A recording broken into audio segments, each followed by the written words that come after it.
ও বাবা গো, কি ঠান্ডা পড়েছে! একই বয়স হয়েছে, তার উপর এই ঠান্ডা পড়লে ও বাবা গো, কাঁপতেই থাকি। যাই বরঞ্চ একটু চা খাই। ও বৌমা, বৌমা, একটু চা নিয়ে আসো দেখিনি। এই নিন মা, আপনার চা। এটা আবার কি?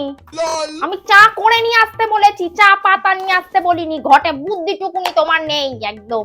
আপনি তো আর সেটা বলেননি, ওই জন্য তো।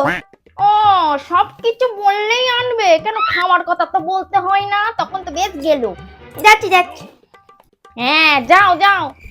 এই নিন মা, আপনার চা। এ কি, প্লেটটা কই? শুধু কাপ নিয়ে আইছো?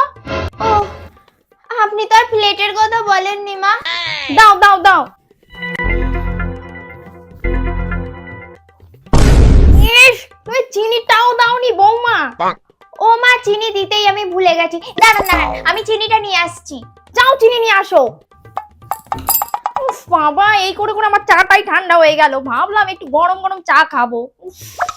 মাই নিন চিনি। দাও, চিনি দাও। এ কি, চামচ কই? তা চিনিটা গুলবো কি দিয়ে? হ্যাঁ, চামচটা আনতেই ভুলে গেলাম। আপনি তো চামচটা আনতে বলেননি। ভগবান, এ কি বলদ রে!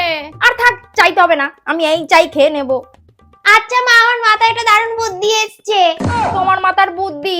কি বলো, কি আইডিয়া? বলছি, আমি তো বারবার যেতে আসতে তো আপনার চাটা ঠান্ডা হয়ে যাচ্ছে। হ্যাঁ, এই তো মাঝে মধ্যে তো বুদ্ধিমানের মতনই তো কথা বলো। হ্যাঁ, তো আমি একটা কাজ করছি, আপনি এই চিনিটা খান, একটু মুখে দিন। চিনি খেতে হবে? এ নিন, একটু মুখে দিন। দাও। এবার দাঁড়ান, আমি একটা কাজ করছি। এ কি বৌমা, তুমি আমার দিকে এগিয়ে আসছো কেন? কি কাজ করবে তুমি? এ কি হচ্ছে? ঝাঁকাচ্ছ কেন? আর বাবা, ঝাঁকাচ্ছ কেন? এ কি করলে বৌমা তুমি? আমার নাড়ি ভুড়ি সব পাকিয়ে গেল একেবারে। আপনার চায় চিনিটা কম ছিল না, তাই জন্য আপনাকে চিনিটা খাইয়ে ঝাঁকালাম।